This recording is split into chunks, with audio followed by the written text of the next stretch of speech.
कल योगी जी ने बिल्कुल सही मुद्दा उठाया है।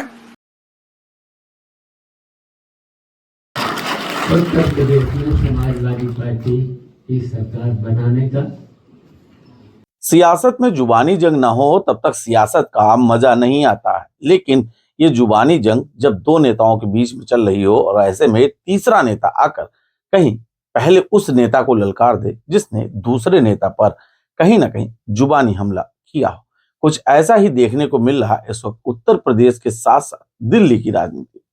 दिल्ली यानी कि केंद्र शासित राज्य, यानी कि भारत की राजधानी। उत्तर प्रदेश के मुखिया योगी आदित्यनाथ को वहां पर चुनाव प्रचार की जिम्मेदारी सौंपी गई थी। सीएम योगी आदित्यनाथ अपने फायर अंदाज में दिल्ली में लगातार बयान दे रहे थे और इन्हीं बयानों के बीच में अरविंद केजरीवाल को सीधे टारगेट करते हुए उन्होंने बड़ा चैलेंज दे डाला। जहां एक तरफ सीएम योगी ने महाकुंभ में कैबिनेट के स्नान के साथ जोड़ते हुए साफ तौर पर अरविंद केजरीवाल को एक बड़ा चैलेंज दे दिया। दरअसल उत्तर प्रदेश की कैबिनेट ने गंगा में या यूं कह लीजिए कि संगम में डुबकी लगाई थी। इसके बाद तमाम सवालिया निशान खड़े हुए थे, तमाम विपक्षी दल के नेताओं ने सवाल उठाए थे, लेकिन इन्हीं सबके बीच में दिल्ली पहुंचे मुख्यमंत्री योगी आदित्यनाथ ने अरविंद केजरीवाल के ऊपर एक ऐसा हमला बोल दिया जिसके बाद अरविंद केजरीवाल ने भी प्रतिक्रिया दी। अरविंद केजरीवाल की प्रतिक्रिया देने के उपरांत उत्तर प्रदेश के पूर्व मुख्यमंत्री और समाजवादी पार्टी के प्रमुख अखिलेश यादव ने भी इस पूरे मामले पर प्रतिक्रिया दी है और कहीं ना कहीं सीएम योगी को घेरा है।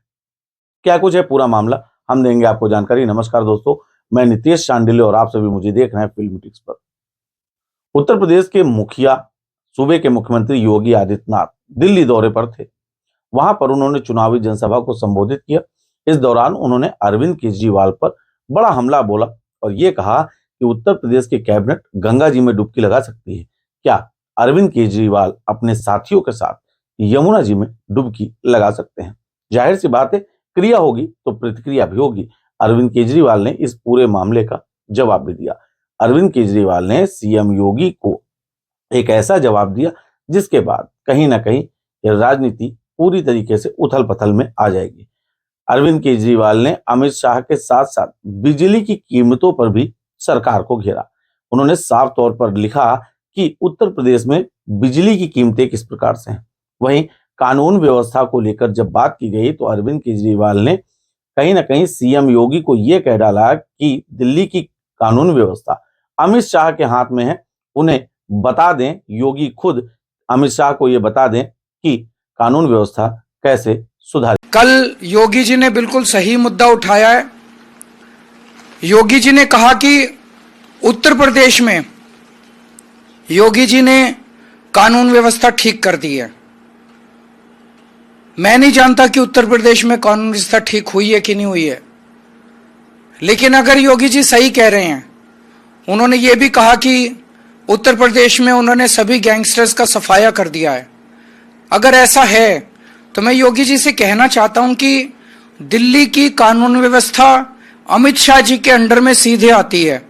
अमित शाह जी देश के गृह मंत्री हैं और दिल्ली की कानून व्यवस्था, दिल्ली की सुरक्षा, दिल्ली के लोगों को एक सुरक्षित जीवन देना, ये अमित शाह जी की सीधे जिम्मेदारी है।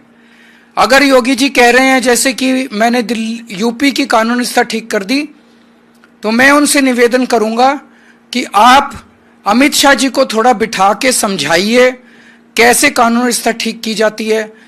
आप उनको बिठा के थोड़ा सा गाइड कीजिए, उनको थोड़ा समझाइए अमित शाह जी को कि दिल्ली की कानून व्यवस्था में क्या करने की ज़रूरत है, कैसे करने की ज़रूरत है, दिल्ली में कैसे सुरक्षा सबको दी जाए।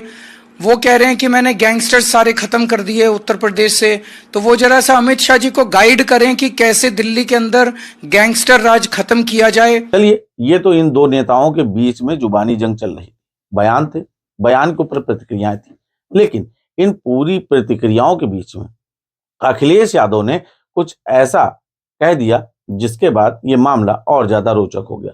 दरअसल अखिलेश यादव ने अपने सोशल मीडिया के एक्स हैंडल पर ऐसा लिख दिया कि यमुना नदी पर सवाल उठाने वाले, यानी कि जिस प्रकार से योगी आदित्यनाथ ने अरविंद केजरीवाल को यह बात कही थी, क्या अरविंद केजरीवाल अपने साथियों के साथ यमुना नदी में डुबकी लगा सकते हैं। इस पर अखिलेश यादव ने यह कहा कि मथुरा से गुजरने वाली यमुना नदी का आचमन करके योगी आदित्यनाथ क्या दिखा सकते हैं। सोशल मीडिया पर अखिलेश यादव ने इस पोस्ट को कहीं ना कहीं लिखकर यह बता दिया कि वह अरविंद केजरीवाल के पक्ष में और अरविंद केजरीवाल के साथ में खड़े हैं। लेकिन इन्हीं सबके बीच में जो सबसे बड़ी बात सामने निकल कर आ रही कि कांग्रेस और समाजवादी पार्टी कैबिनेट की बैठक को लेकर दोनों में अलग अलग राय भी देखी जा रही।